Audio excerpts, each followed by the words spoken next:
नमस्कार दोस्तों, स्वागत है आप सबका आपके अपने YouTube चैनल MPR। दोस्तों, आज हम बात करने जा रहे हैं कलयुग की। आज हम बात करेंगे कलयुग की, जानेंगे कलयुग की कथा, कलयुग की उत्पत्ति कहां से हुई और कलयुग का प्रादुर्भाव पृथ्वी पर कैसे हुआ। दोस्तों, बात उस समय की जब कुरुक्षेत्र का युद्ध समाप्त हुआ और पांडव मोक्ष की प्राप्ति के लिए हिमालय की ओर प्रस्थान करने जाने लगे। उस समय महाराज युधिष्ठिर ने पूरी पृथ्वी का राज्य अपने पुत्र महाराज परीक्षित को सौंप दिया और सभी पांडव और द्रौपदी के संग हिमालय पर पहुंच गए। कुछ समय के बाद एक दिन सरस्वती नदी के किनारे धरती ने गाय का रूप धारण किया और धर्म ने बैल, और वहां पर दोनों की मुलाकात होती है। तो धर्म रूपी बैल गाय रूपी धरती से पूछते हैं कि आप इतनी परेशान क्यों हैं।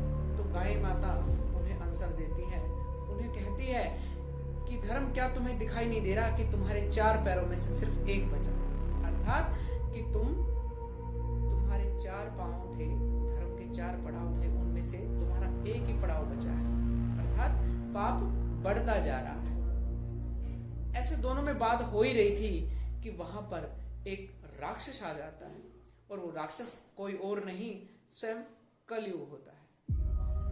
और वह जो राक्षस था उन दोनों को परेशान करने लग जाता है।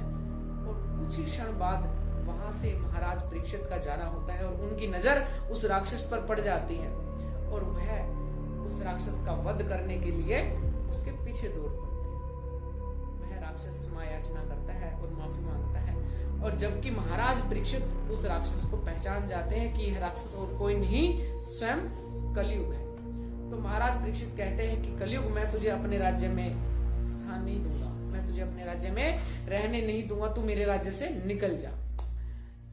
काफी देर तक दोनों में बातें होती रहती हैं, और कलयुग महाराज परीक्षित से याचना करता है कि महाराज, सारी पृथ्वी आपका राज्य है, अगर आप मुझे अपने राज्य से निकाल देंगे तो मैं कहां जाऊं, क्योंकि पूरी पृथ्वी पर आपका राज्य है।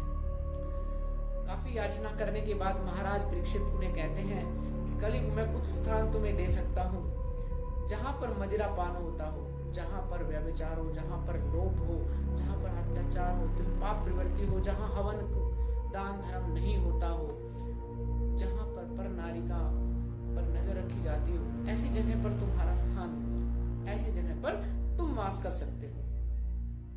इतना सुनने के बाद कलयुग ने कहा कि महाराज, इतना स्थान मेरे लिए पर्याप्त नहीं होगा, मुझे कुछ स्थान और दे दीजिए।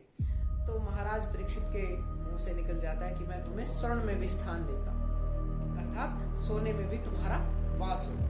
इतना कथन होते ही कलयुग इन सभी हिस्सों में बंट जाता है और महाराज परीक्षित के मुकुट में जाकर बैठ जाता है, क्योंकि महाराज परीक्षित पूरी पृथ्वी के राजा थे। इस प्रकार पूरी पृथ्वी पर कलयुग का आगमन होता है। दोस्तों, यह कथा हमने मार्कंडेय पुराण के माध्यम से ली। कैसी लगी आपको ये कथा, कमेंट सेक्शन में जरूर बताएं, और अपना प्यार हमारे साथ बनाए रखें। तब तक के लिए नमस्कार।